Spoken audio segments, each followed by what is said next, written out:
Bonjour à tous, dans cette vidéo, on va résoudre à nouveau cette équation donnée par 1 puissance x égale à 2.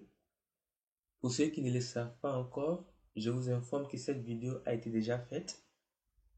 J'ai juste reçu quelques commentaires suite à sa publication mentionnant que la qualité de l'audio n'était pas optimale. Donc je reprends la vidéo pour que la qualité soit cette fois-ci audible.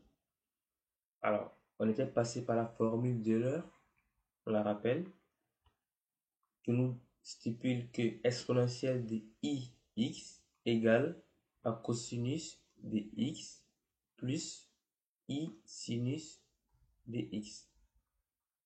Et donc, si on pose x égale à dkπ pour k élément de z,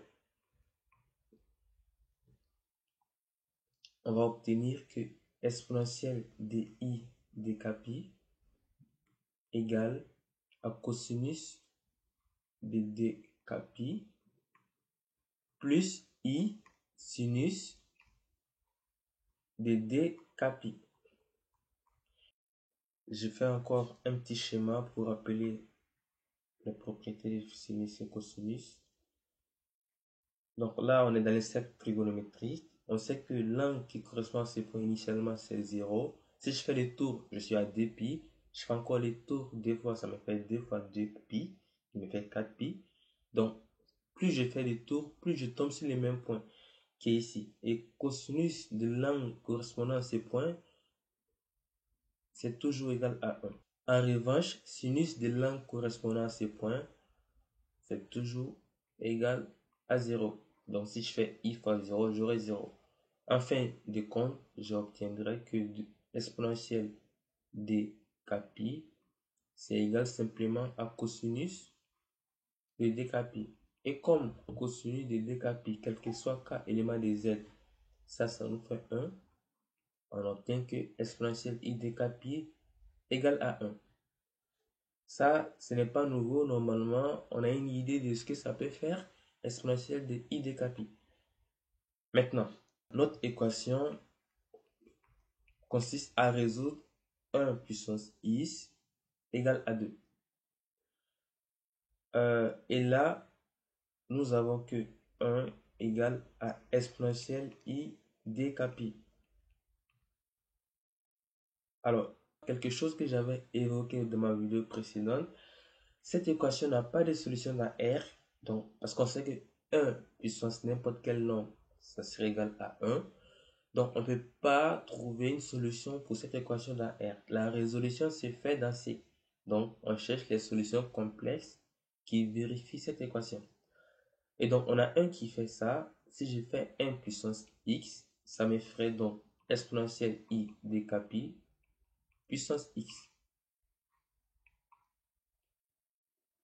Maintenant, nous savons que exponentielle de a puissance exponentielle de b, ça nous fait exponentielle de a fois b. Donc, on aura 1 puissance x qui est égal à exponentielle de i dkπ x. Et donc, on obtient des égalités pour 1 puissance x. D'un côté, 1 puissance x il vaut 2 et de l'autre côté, 1 puissance x il vaut cette quantité. Et donc, on peut déduire que 2 égalise cette quantité. Donc, on aura exponentielle i dkπ avec le x qui est égal à 2. Et si j'applique la fonction ln de part et d'autre, j'obtiens ln exponentielle de i dkπ de x qui est égal à ln de 2.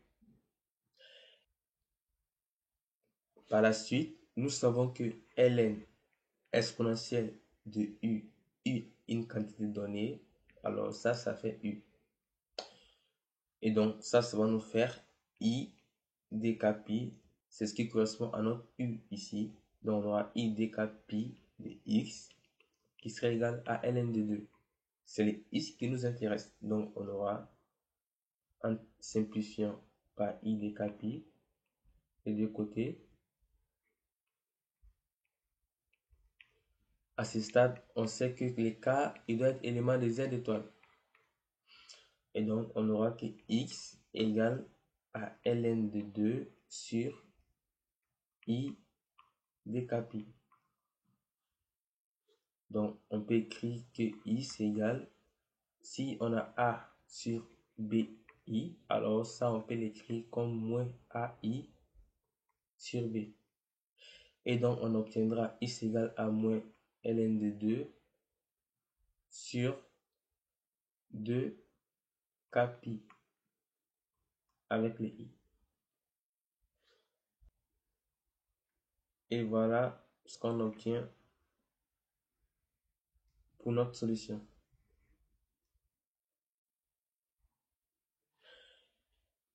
J'espère que cette vidéo a été claire. Je vous remercie de l'avoir suivi jusqu'au bout. N'hésitez pas à vous abonner et activer la cloche si ce n'est pas encore fait pour ne rien manquer de nos prochaines publications.